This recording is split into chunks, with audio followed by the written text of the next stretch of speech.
কেমন ছিলেন আমাদের প্রিয় নবী রাসূল সাল্লাল্লাহু আলাইহি ওয়াসাল্লাম? তিনি দীর্ঘ সময় নীরব থাকতেন, তিনি কম হাসতেন, তিনি মুচকি হাসতেন, সবাইকে আগে সালাম দিতেন, ঘুম থেকে জেগে মেসওয়াক করতেন, সবসময় আল্লাহকে স্মরণ করতেন, তাহাজ্জুদ সালাত ত্যাগ করতেন না, সোমবার ও বৃহস্পতিবার রোজা রাখতেন। প্রিয় নবী হযরত মুহাম্মদ সাল্লাল্লাহু আলাইহি ওয়াসাল্লাম বিপদে পড়লে তাৎক্ষণিক সালাতে দাঁড়িয়ে যেতেন। নিজের জন্যে কখনোই প্রতিশোধ গ্রহণ করতেন না। যুদ্ধক্ষেত্র ছাড়া কাউকে আঘাত করেননি। হযরত মুহাম্মদ সাল্লাল্লাহু আলাইহি ওয়াসাল্লাম ছিলেন সৎ, চরিত্রবান। তিনি শিশুদের পরম স্নেহ করতেন, পরিবারের সদস্যদের সাথে কোমল আচরণ করতেন। প্রিয় নবী কেউ অসুস্থ হলে তাদের খোঁজ খবর নিতেন। তিনি ছিলেন অধিক সত্যবাদী, মিথ্যাকে সর্বাধিক ঘৃণা করতেন, উপহার হাদিয়া গ্রহণ করতেন।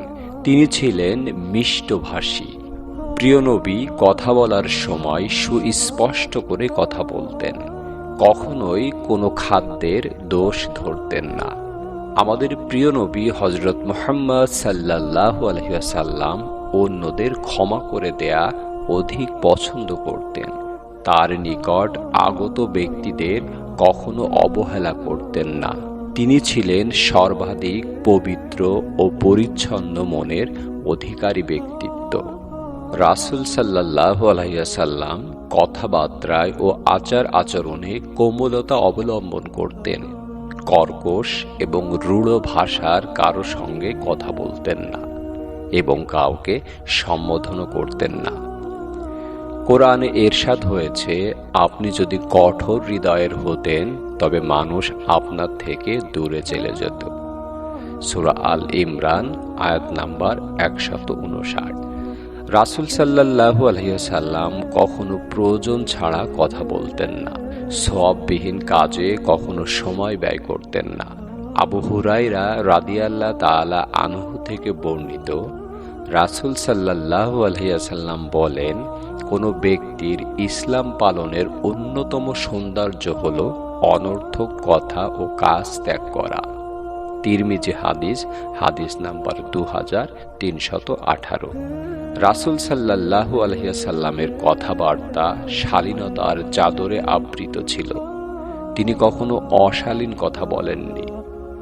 আনাস রাদিয়াল্লাহু তাআলা আনহু থেকে বর্ণিত, রাসূল সাল্লাল্লাহু আলাইহি ওয়াসাল্লাম অশালীন, অভিশাপকারী ও গালিদাতা ছিলেন না। তিনি কাউকে তিরস্কার করার সময় শুধু এতটুকু বলতেন, কি হলো তার কপাল ধুলি মলিন হোক। বুখারী হাদিস নাম্বার 6064। রাসূল সাল্লাল্লাহু আলাইহি ওয়াসাল্লাম ছিলেন সবচেয়ে বিশুদ্ধ ভাষার অধিকারী।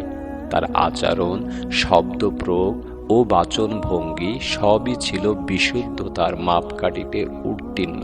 হিন্দ ইবনে আবু হালা রাদিয়াল্লাহু তাআলা আনহুকে রাসূল সাল্লাল্লাহু আলাইহি সাল্লামের বাচনভঙ্গি সম্পর্কে জিজ্ঞেস করা হলে তিনি বলেন, রাসূল সাল্লাল্লাহু আলাইহি ওয়াসাল্লাম তিনি বেশিরভাগ সময় নীরব থাকতেন, বিনা প্রয়োজনে কথা বলতেন না। তিনি স্পষ্টভাবে কথা বলতেন। তিনি ব্যাপক অর্থবোধক বাক্য লাভ করতেন। তার কথা ছিল একটি থেকে অপরটি পৃথক।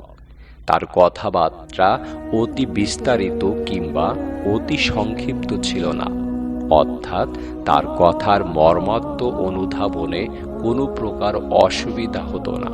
তার কথায় কঠোরতার ছাপ ছিল না, থাকতো না তুচ্ছ তাচ্ছিল্যের ভাব। শামায়েলে তিরমিজি হাদিস নাম্বার 167। কথাবার্তা দিয়ে একজন মানুষের ভালো মন্দ যাচাই করা যায়। এরই মধ্যে ফুটে ওঠে তার ব্যক্তিত্ব ও স্বভাব। এই কথা মানুষকে যেমন জান্নাতে পৌঁছাতে সাহায্য করে, অনুরূপ জাহান্নামের পথেও নিয়ে যায়। একজন মুমিনের কথাবার্তা কেমন হবে তার সম্বোধন, তার উত্তম দৃষ্টান্ত রয়েছে রাসূল সাল্লাল্লাহু আলাইহি ওয়াসাল্লামের জীবনে।